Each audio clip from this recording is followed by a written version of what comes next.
Where does this rank on top stories that you've covered in Indiana sports history? First, let me just say I am not a millennial, but I am the owner-operator of two of them. This is number one. We were at a ball game when we found out that Brad Stevens had taken a job with the Boston Celtics, so that was up there. The brawl, that was up there. But as far as where the hell did this come from, what is going on, what has happened to our lives, this is numero uno. No question about it, because I thought that he might not be a long-timer, honestly, as I've come to know him over the years, and as the injuries have continued. But for it to happen just 2 weeks before the season, when it appeared that he was on the right track to return, this is number one. I said this about 15 minutes ago. There are football players, but then there are also people who play football. And I think Andrew Luck feels like a person who plays football, not a football player. Does that make sense?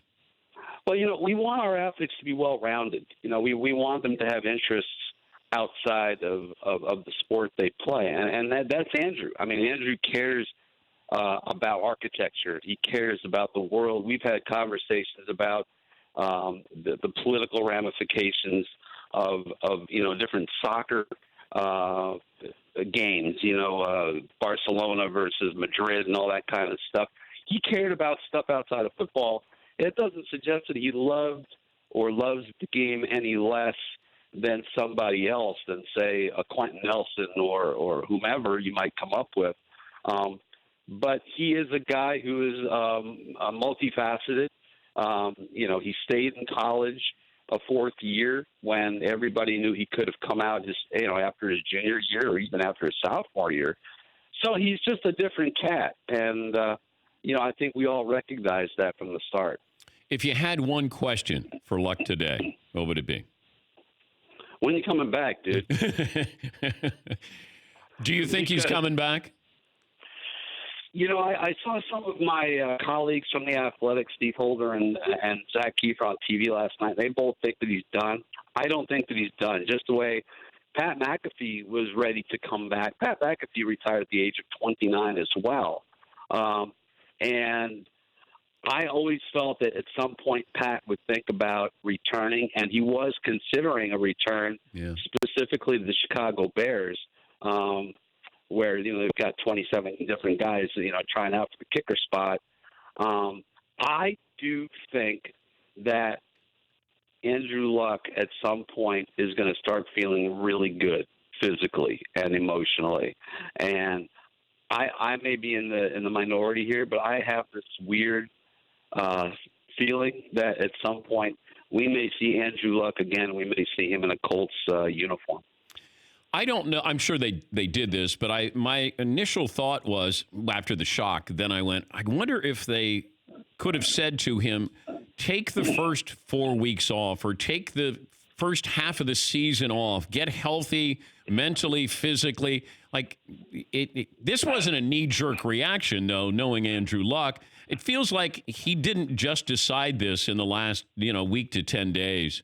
Bob, absolutely not. Absolutely not. This has been going on for quite a while. In fact, Jim Irsay, I made some comments about how he's had conversations with Andrew in the past. And when he says the past, I don't think he's talking about the last week and a half, about talking him out of retiring. And I got the sense, I have to listen to the tape for the third time, that he was suggesting that they had these conversations when he had the initial shoulder situation. And look, he was considering walking away from the game when he was going through the shoulder thing. So, somebody had asked me, are you surprised about this? And yeah, I'm surprised at the timing, but I really thought that in the long term, if this ever happened again, he may say, the hell with this. It's just not worth it. And, he's newly married. He's got a child on the way, I believe in November. So, he's got other things on his plate, and I give him credit. As somebody who consumes sports, writes about sports, I loved watching him play. He was, one of the top players in the league, and I think he had a chance to be an MVP sometime in the next 2 or 3 years if he could have stayed healthy. And certainly behind this offensive line, you had every reason to believe things were going to get a lot better. But at the same time, Dan, I'm sure you saw some of the press conference. He's exhausted. He is so completely emotionally exhausted. And I don't know if it rises to the level of a clinical type of depression or what have you, but he is really tired and down, and this process has taken so much out of him. I just don't know what's left for football or anything else for that matter. For more Dan Patrick Show, tune into Audience Channel 239 on DirecTV, stream for free on BR Live, or download the Dan Patrick Show app.